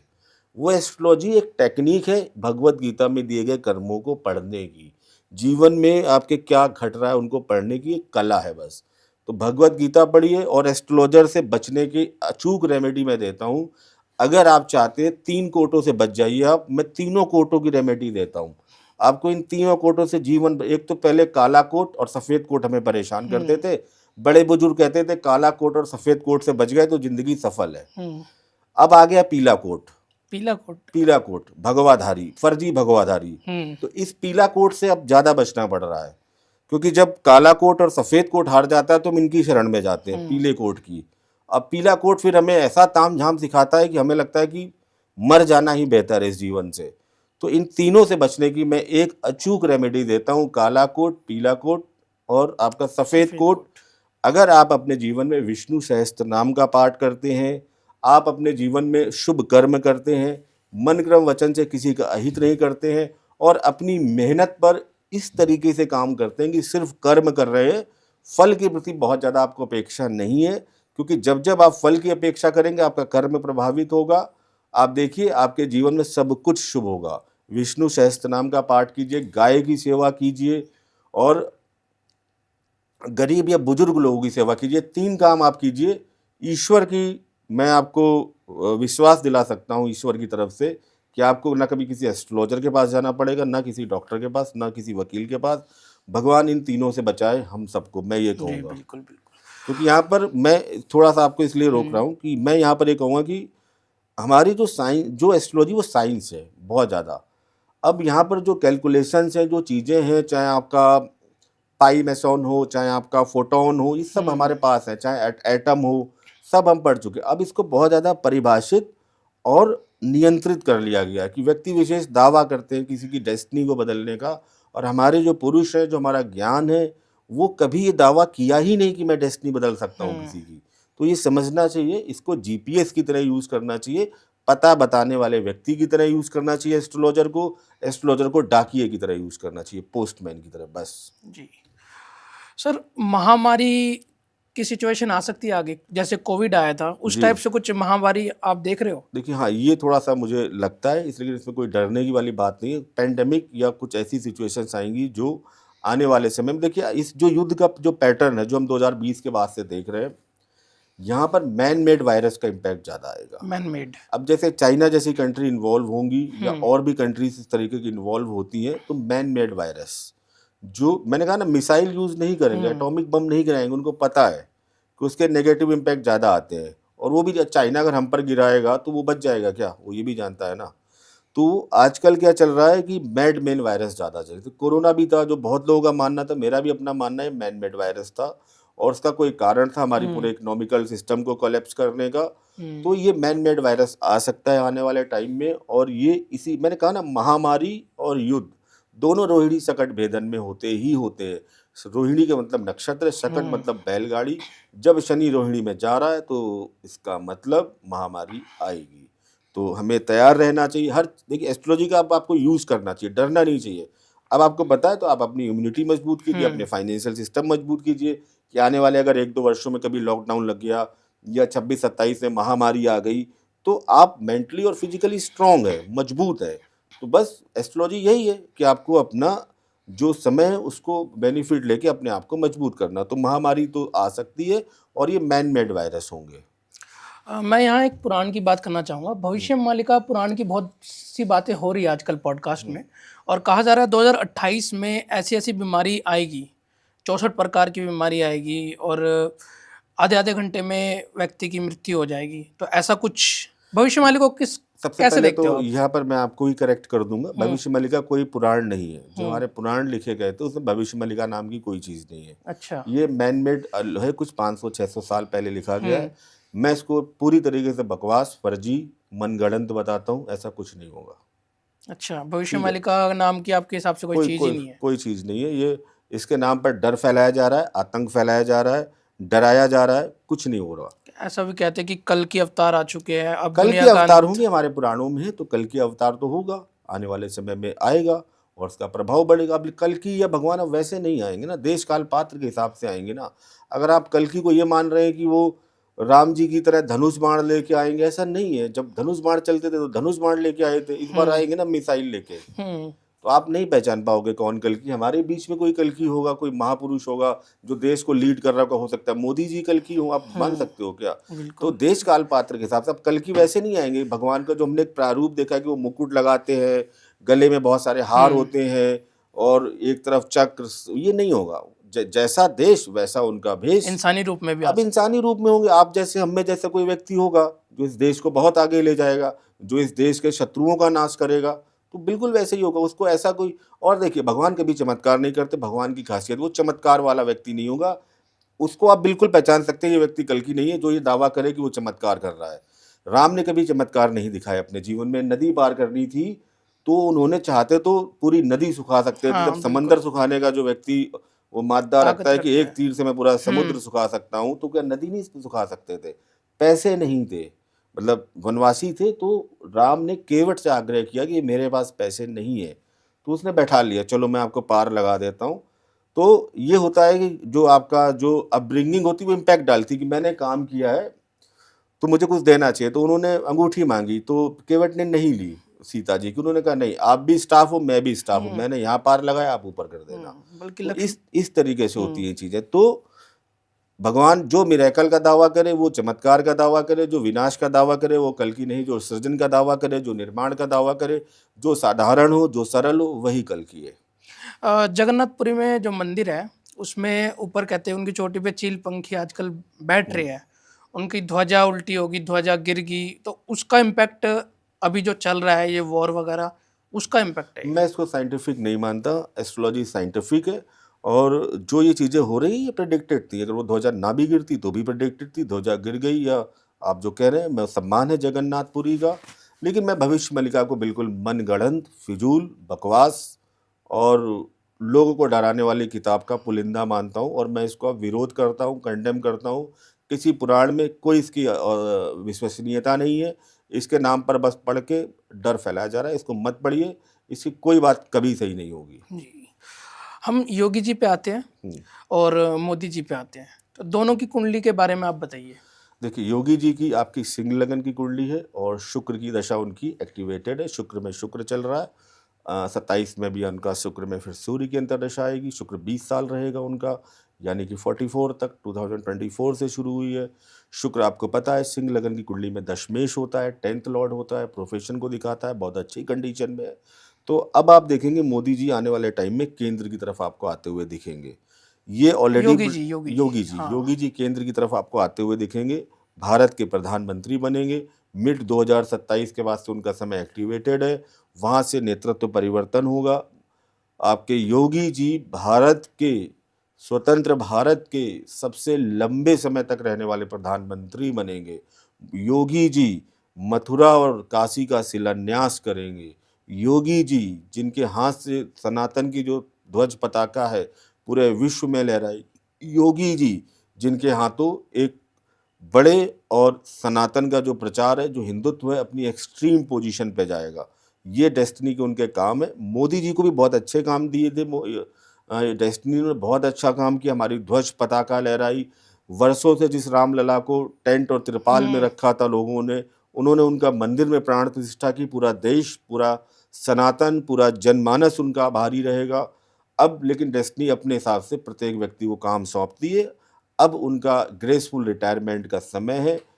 पार्टी के अंदर करंट सिनेरियो कुछ भी बने, मिड 2027 में वो अपना त्याग पत्र देंगे और राष्ट्रपति की ओर अग्रसर होंगे। अगले 5 साल वो देश की सेवा से जुड़े रहेंगे, अपना मार्गदर्शन करते रहेंगे, लेकिन प्रधानमंत्री के रूप में नहीं, राष्ट्रपति के रूप में। तो ये कंफर्म है मोदी जी के बाद योगी जी पीएम बन रहे हैं? जी, 100% कंफर्म। 100%। आप देखेंगे बहुत जल्दी आने वाला है इस समय। आई थिंक 1 साल भी नहीं बचा अब तो। अच्छा। बहुत जल्दी आप देखेंगे। और ये भी जो इलेक्शन हो रहा है यूपी का, ये बीजेपी जीतेगी। अच्छा। और इसमें बहुत अच्छी तरीके से जीतेगी। और यहाँ पर हो सकता है कि योगी जी कुछ महीने यहाँ पर रहें, ठीक है, क्योंकि जो बीजेपी की जो रणनीति रहती, इमीडिएट फेस एक्शन नहीं नहीं लेते। चेंज करती, और ऐसा रिस्क नहीं लेगी कि उनको इलेक्शन से पहले हटा दे या उनको दिल्ली बुला ले। बट इलेक्शन के बाद, जैसे फरवरी मार्च में इलेक्शन है 2027 में, बीजेपी जीतेगी, योगी जी के नेतृत्व में जीतेगी। बट कुछ टाइम ड्यूरेशन, यानी 3 महीने 4 महीने के बाद जो उनका स्थानांतरण है वो दिल्ली की तरफ है, और यूपी में कोई दूसरा व्यक्ति मुख्यमंत्री बनेगा। मोदी जी खुद इस्तीफा देंगे? नीतीश कुमार ने खुद इस्तीफा दिया है। दोनों का एक ही आंसर है। अब नहीं, मैं आपसे प्रश्न किया, क्या नीतीश कुमार ने स्वेच्छा से इस्तीफा दिया है? क्या मुख्यमंत्री का पद राज्यसभा के सदस्य से छोटा होता है? आप बताएं। छोटा तो नहीं होता फिर लेकिन उन्होंने दिया है। बोल रहे हैं मेरा मन है जाने का, मेरी इच्छा कर रही है। जैसे मैं मैट्रिक पास करने के बाद बोलूँ मेरे नर्सरी की क्लास में बैठने का मन है, तो वो क्या होगा, मैं दबाव में करूँगा। कोई अंदरूनी दबाव होगा, प्रेशर होगा जो बोलेगा कि अब आपको स्वेच्छा से त्याग पत्र दे देना चाहिए। होली वाले दिन ये बना था परिस्थिति, उनको देना पड़ा। जो चीज़ प्रारब्ध में अगर नहीं आ रही है, फिक्स कर्मा के थ्रू है, उसका प्रभाव आता है। तो इनको ऐसी स्थितियां बनेंगी पार्टी के अंदर जो नेतृत्व परिवर्तन की मांग करेंगे। वैसे भी फुल मेजोरिटी की गवर्नमेंट नहीं है, गवर्नमेंट अलायंस गवर्नमेंट है, बहुत कॉम्प्रोमाइजिंग पोजीशन में गवर्नमेंट चल रही है। तो मोदी जी को भी बहुत डिफिकल्टीज आ रही है अपने डिसीजंस लेने में। आप देख रहे हैं 2024 के बाद उतना इम्पैक्ट हमें थोड़ा सा उनके प्रभाव में इसलिए कमी देखते हैं, उनके डिसीजन चंद्रबाबू नायडू और नीतीश कुमार पर बहुत ज़्यादा डिपेंडेंट है। और कुछ ना कुछ अंदरूनी, चाहे आरएसएस का मामला बने, चाहे नेतृत्व परिवर्तन का मामला बने, उन्हें अपना पद छोड़ना पड़ेगा। और वो बोलेंगे कि अब मैं, हर पॉलिटिशियन कोई नहीं बोलता कि मैं, मुझे धमकाया गया है छोड़ने के लिए। वो बोलेगा मैं बहुत सेवा कर ली, राष्ट्रपति बनना चाहता हूँ और योगी जी को आगे बढ़ाना चाहता हूँ। यही तो एक पॉलिटिकल लैंग्वेज होती है। तो पॉलिटिकल लैंग्वेज तो हमेशा रिफाइंड और फाइन वे में ही आपके पास आएगी। उसमें ये नहीं दिखेगा कि ये अंडर प्रेशर में है, मजबूरी में है, कभी नहीं दिखेगा। ये तो दिखेगा, मोदी जी की इमेज को और बड़ा करेगा कि मोदी जी इतने बड़े महान नेतृत्व हैं कि उन्होंने सनातन को बढ़ाने के लिए योगी जी को आगे किया है कि मैं अपनी सेवाएं दे चुका हूँ, अब योगी जी इस देश को आगे ले जाएंगे। तो बीजेपी ही रहने वाली आगे आने वाली एक बार सरकार अमित शाह से किसी ने पूछा था कि आप 2024 का इलेक्शन जीतेंगे कि नहीं जीतेंगे। वो कभी कभी कहते हैं सरस्वती जमान पर बैठी होती है, उन्होंने कहा भैया 2024, 34, 44, अगले 50 साल तक बीजेपी है। तो 2050 तक तो बीजेपी है। कांग्रेस के बारे में प्रेडिक्शन कर चुका हूँ मैं। कांग्रेस आई का विघटन होगा फिर से एक बार, हाथ का पंजा गांधी परिवार के हाथ से निकल जाएगा। कांग्रेस में स्प्लिट आपका 2027 की स्टार्टिंग से दिख रहा है। और जिस तरीके से शिवसेना में हुआ है, जिस तरीके से आपका एनसीपी और एक दो पार्टियों में हुआ है, वैसे ही कांग्रेस गांधी परिवार से मुक्त हो जाएगी। और मुझे लगता है जो पंजे का चिन्ह, जैसे शरद पवार मेन एनसीपी के लीडर, उनके हाथ से ही चिन्ह छिन गया।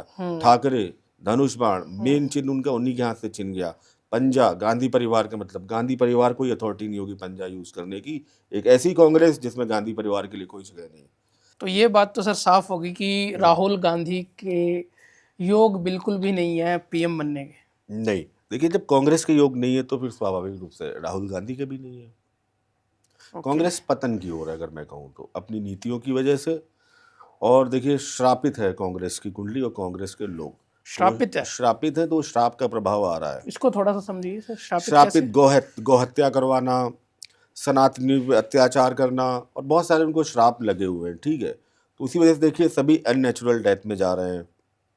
पार्टी लगातार पतन की ओर है और ये फ्लो चलने वाला है। तो गांधी जी में भी, राहुल गांधी का भी देखें तो व्यक्तिगत जीवन हो चाहे ना हो, लेकिन वो उजागर तो नहीं कर सकते। कौन है उसके बाद?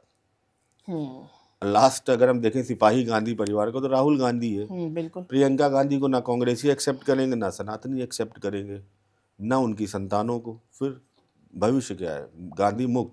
और जिस दिन ये कांग्रेस पार्टी गांधी मुक्त हो जाएगी, इसके ऊपर से लगा श्राप हट जाएगा, ये ग्रो करनी शुरू कर देगी।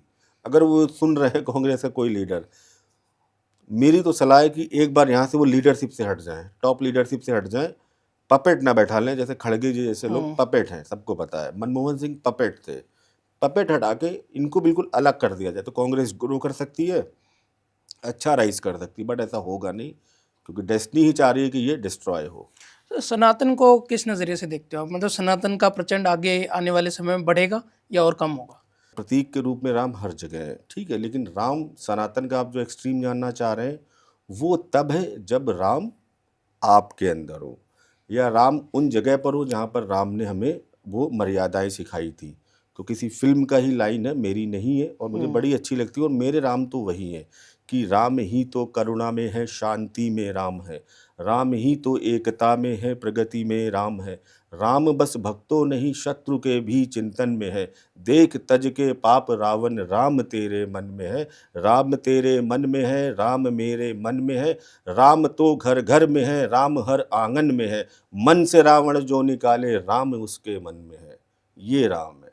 ये राम जिस समय पूरे भारतवासियों के अंदर आ जाएंगे, हम पूरे सनातनी हो जाएंगे। और मैं आशा करता हूँ मेरे जो राम है वो तो यही है, जहाँ पर कोई लड़ाई ना हो, जहाँ पर वो सिखा कर गए थे कि चाहे विवाद ना हो। महाभारत और रामायण में यही अंतर है, वो हमें सिखा के गए थे कि भाई के लिए, कमिटमेंट के लिए कुछ भी छोड़ दो, कोई विवाद नहीं। फादर ने कहा, फादर का कमिटमेंट है। फादर ने कैकेयी को कमिटमेंट दिया, दशरथ को, जो मांगोगी मैं दूंगा, वचन वर। अब उन्होंने मांगा, और मैंने अगर ये कमिटमेंट नहीं मांगा तो मेरे फादर का सर नीचा हो जाएगा। जिस दिन आपके अंदर ये भावनाएं आ जाएंगी, आपके 9 ग्रह ठीक हो जाएंगे। जिस दिन आप राम की तरह अपने पिता की सेवा करनी शुरू कर देंगे, उनके कमिटमेंट्स को पूरा करने की कोशिश करेंगे, उनका सर सदा ऊपर रखेंगे, आपका सूर्य अच्छा हो जाएगा। जी। जिस समय आप अपनी माँ को कौशल्या और कैकेयी की तरह उनके हर वचन को मानेंगे, उनकी डांट कैकेयी की एक तरीके का जो ये था कि वन वियोग को भी उन्होंने इसलिए लिया कि माँ कैकेयी इसलिए चाह रही है कि मैं कुछ बड़ा करूं, इसलिए पितु मोहि दीनहीन कानन राजू, आप बाहर जाओ। तो अगर कोई माँ की तरफ से नेगेटिव हो रहा है, उसको भी आप बहुत अच्छा मान रहे हैं, अपनी माँ का सम्मान कर रहे हैं, तो फिर आपका चंद्रमा अच्छा हो गया। आप अपने भाई अनुज लक्ष्मण के लिए, भरत के लिए सब कुछ छोड़ के जाने को तैयार है, अपने भाई बहन के लिए अच्छा करने को तैयार है, तो आपका मंगल अच्छा है। आपके घर में आपकी जो बेटी हैं, बुआ है, उनके साथ आपका व्यवहार अच्छा है, आपका बुद्ध अच्छा है। आप वशिष्ठ की तरह राम की तरह वशिष्ठ की सेवा करते हो, उपासना करते हो, गुरुओं का सम्मान करते हैं, आपका जुपिटर अच्छा है। राम की तरह आप एक पत्नी व्रतधारी हैं, किसी पराई स्त्री की तरफ आपकी नज़र नहीं जाती, आप पूरा सम्मान देते हैं, आपका शुक्र अच्छा है। और जिस दिन राम की तरह आपके अंदर सबरी के जूठे बेर खाने की हिम्मत आ जाए, यानी कि आपके घर के नीचे का सबसे अधीनस्थ कर्मचारी के साथ उसी की थाली में खाने की जब आपके अंदर क्षमता आ जाए, उसे गले लगाने की क्षमता आ जाए, तो आपका शनि उच्च का है। तो आप देखिए सारे प्लैनेट आपके यही है, घर पे ही घर पे ही है। राम आपको 7 के 7 प्लैनेट जो मेन है उनको ठीक करना बता गए। सबरी क्या है? शनि है, उनके साथ उनके जूठे बेर खा रहे। आप जाइए, आपके अंदर इतना अहम और ईगो भरा है कि अगर आप जिस कप में चाय पीते हैं, आप अपने मेड सर्वेंट को उस कप में चाय पीने नहीं देंगे। जिस दिन आप एक साथ बैठ के सुख दुख बांटेंगे और आपको उसमें अपने में कोई भेद ना लगे, तो आपका शनि अच्छा है। क्यों आपको इधर उधर भागना है? जिस दिन आपको सड़क पर रिक्शा चलाते हुए व्यक्ति पर तरस आ रहा है कि इसके 10 रुपये मेहनताना है, मई जून की गर्मी में ये कर रहा है, तो आप अपनी 10 की जगह उसको 50 रुपये दे रहे हैं, पानी की बोतल दे रहे हैं, तो आप क्या कर रहे हैं? आप राम का काम कर रहे हैं, तो शनि आपका अच्छा है। ये आपके जर्नल रेमेडी होते हैं। और जो लोग देखो राम को फॉलो करते हैं, उनको कुछ और करने की आवश्यकता ही नहीं, सब कुछ ठीक। जी सर, स्टार्टिंग में आपने नीम करोली बाबा का नाम लिया था, तो मैं चाहता हूँ एंड भी उस पॉडकास्ट का ऐसे ही हो। देखिए, नीम करोली बाबा को हनुमान जी का अंश कहा जाता है। मैं उनका बहुत बड़ा भक्त रहा हूँ और जब तक जीवित हूँ तब तक रहूँगा। मैंने जो ये जीवन चुना है अध्यात्म का, सांसारिक जीवन से रहते हुए भी, आध्यात्मिक होते हुए भी सनातन की तरफ, वो उन्हीं की प्रेरणा से जुड़ा है, से मेरे जीवन में जुड़ाव हुआ है। और मैं ये चाहूँगा कि प्रत्येक व्यक्ति के जीवन में गुरु की बहुत महत्ता होती है। अगर किसी को अपना गुरु मानना है, तो भारतवर्ष में 2 ही 3 अच्छे गुरु हैं, देवराहा बाबा, नीम करोली बाबा।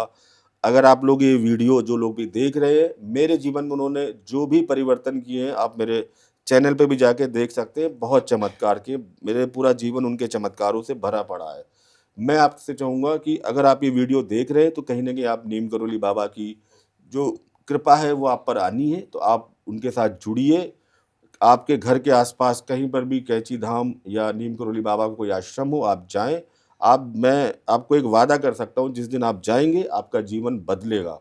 और मैं प्रार्थना भी करता हूं, जितने लोग इस पॉडकास्ट को देख रहे हैं, कि नीम करोली बाबा इन सब का जो जीवन है बेहतर करे, शुभ करे।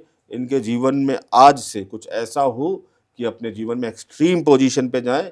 और अगर आप अभी नहीं भी जा पा रहे हैं, कोई बात नहीं, बस कमेंट बॉक्स में एक बार जयकारा लगाइएगा जरूर, नीम करोली बाबा की जय। आपका देखिए आज से जीवन बदलेगा और आपको बहुत जल्द वो बुलाएंगे। जी, तो कमेंट जरूर करिएगा, साथ ही में जय श्री राम कमेंट में जरूर लिखिए और प्राउड टू बी हिंदू जरूर लिखिए। Thank you so much. Video को लाइक करें, चैनल को सब्सक्राइब जरूर करें। Thank you sir. Thank you.